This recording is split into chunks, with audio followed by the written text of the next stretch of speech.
Maybe it was just because it was the Memorial Day weekend and people were focused on other things, but I'm honestly surprised that this letter that I posted to Twitter the other day that I got from an anonymous source hasn't gotten more play, because Delta employees are anonymously circulating a scathing letter to their management. Now, as a reminder, Delta is one of the very, very big companies to have gone completely woke. They spoke out against the voter laws in Georgia, which then led to the state of Georgia taking back $35 million worth of tax cuts that they gave Delta for them being headquartered in Atlanta.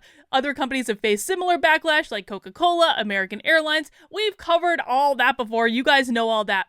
But over the weekend, I got an email I actually have several whistleblowers inside of Delta, because a lot of their employees are really pissed off at the way that this has all been managed. And one of those employees sent me the absolutely amazing letter that Delta employees have written in response to their management.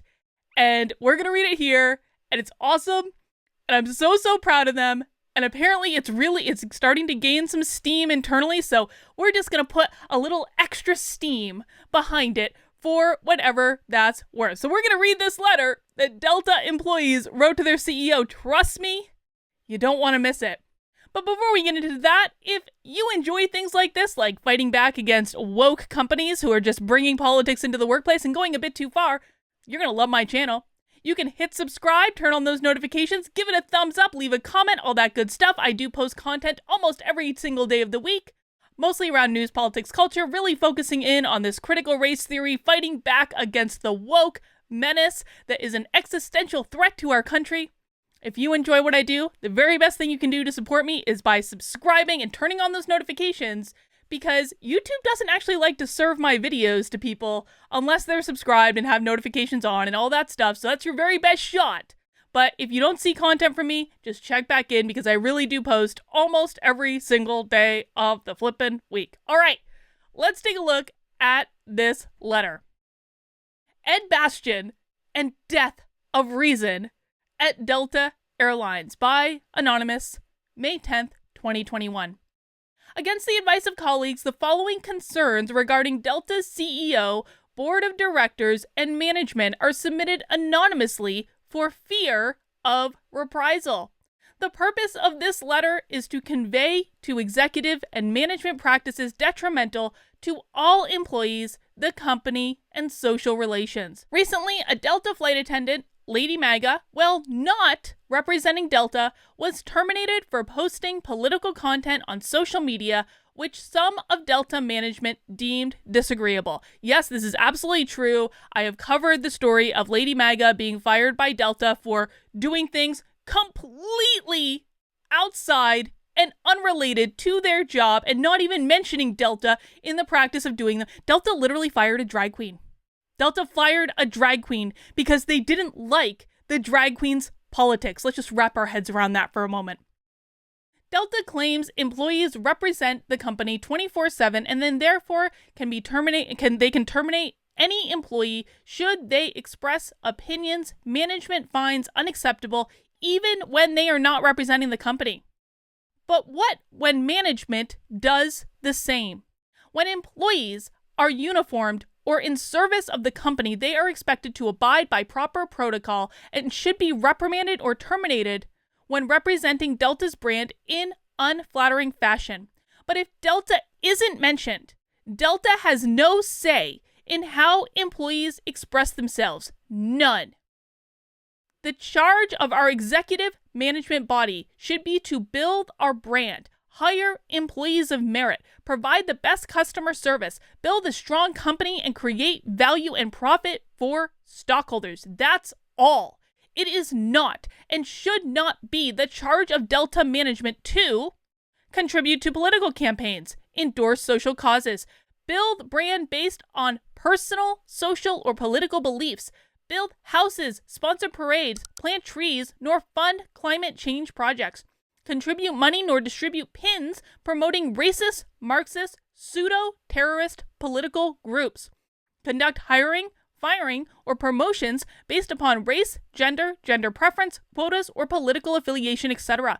Pander to political, social, and racial causes and the leaders thereof, seek favoritism from political parties via implementation of party agendas, implement policies pitting company against individual employees, implement policies pitting company against customers, requiring employees to isolate, humiliate, remove, and banish customers from the airline, mandate how customers chew their food, prohibit common lexicon so not to offend nor take public positions on the legitimacy or illegitimacy of state election practices and reforms thereof. Our company should do none of those things. Yet, on Delta's behalf, our executive and management routinely adopt and enforce absurd policies based upon their own fashionable socio-political whims void of any reason and common sense. These managers crave peer approval, are insecure, vindictive, and enact the gross intolerances they profess to reject. Such corporate activism, combining business with political or business and state agendas, is in fact fascism. These practitioners seek political approval and privilege between corporate and political leadership to the detriment of citizens, ultimately resulting in a loss of liberty, rendering free individuals slaves of corporate political do-gooder statism. This is not leadership, and at Delta, no employee should be forced to surrender personal freedoms of thought and expression to nebulous, intolerant, zealot managers, no matter the political, moral objection. No free person should surrender free expression to politically illiterate managerial status walks just to be employees. We love our great airline, but more importantly, we are Americans first. Bastion-era managers, especially throughout COVID, have done all of the aforementioned and have proven a fiscal disaster throughout COVID while pitting company against customer and employee against employee with unwise political social justice agendas. Yet somehow, while merging politically inept behavior into company policy and enacting the worst fiscal policies in company history, executives saw fit to reward themselves with handsome, vastly undeserved bonuses. Don't be fooled into thinking Bastion is engineering a great Delta revival. The business was always there. Great leaders fight the absurd. They do not capitulate to it. Delta management deemed fitting to terminate an employee who displayed personal political expression outside of their company role. However, Mr. Bastion routinely attaches his personal political beliefs to the Delta brand. Mr. Bastion, we employees actually get along great without your help. Your job is to promote and build our brand, not to create racial divisions, advance political pet projects, nor support socio-Marxist, racist organizations. And while representing Delta, you publicly boasted manipulating Georgia state voter law.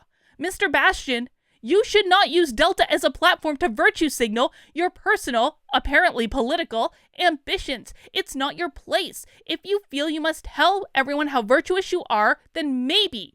And if Lady MAGA deserved to be fired for expressing political opinion, then you definitely deserve the same treatment. Remember, even Delta requires positive identification in advance of boarding an airline. Shareholders appoint an executive team capable of keeping personal political agendas out of operations, concrete on principles of professionalism and merit, throughout void of woke, racist, and sexist political reverse persecution. No one person nor management body should be allowed to mold this airline in their own utopian image. We don't need petty, insecure, pandering, and virtue signaling yes bots forcing political censorship, racism, and the soft bigotry of low expectations upon our fine institution. Appoint a competent CEO to rebuild and maintain our great airline. Remove Ed Bastion and his supporting team from top down, every last one of them. Begin again rebuilding the great airline free of corporate activism. Delta and everyone working herein would be better served with management free of woke, foolish, pious, 24/7 racist, politically naive views, as presently composed executive management are a social justice disaster and not as bright as they think. Very truly, anonymous, Delta Airlines employee of 20 plus years. Slow clap for this Delta employee. Slow clap, please. Slow clap for the Delta employee that authored this anonymous letter, and to every employee that has been sharing this letter internally. They are exactly right. If Lady MAGA can get fired for expressing a political opinion outside of their role as a Delta flight attendant, not even mentioning Delta, not even presenting as the person they are when they work at Delta, then why can the company CEO present his personal political views every single flipping day with no repercussion? They are exactly right. And I hope that they get a lot of internal support. But just know, guys, there are always ways you can fight back without revealing who you are. You guys ask me all the time, Carlin, what do you want us to do? What do you want us to do? We don't want to lose our jobs. Guess what? Write an anonymous letter and circulate it. And maybe send it to someone like me and I'll read it on the internet for you. All right, guys, that's all I've got for right now. Remember, if you enjoyed this, hit that subscribe button. We'll see you soon.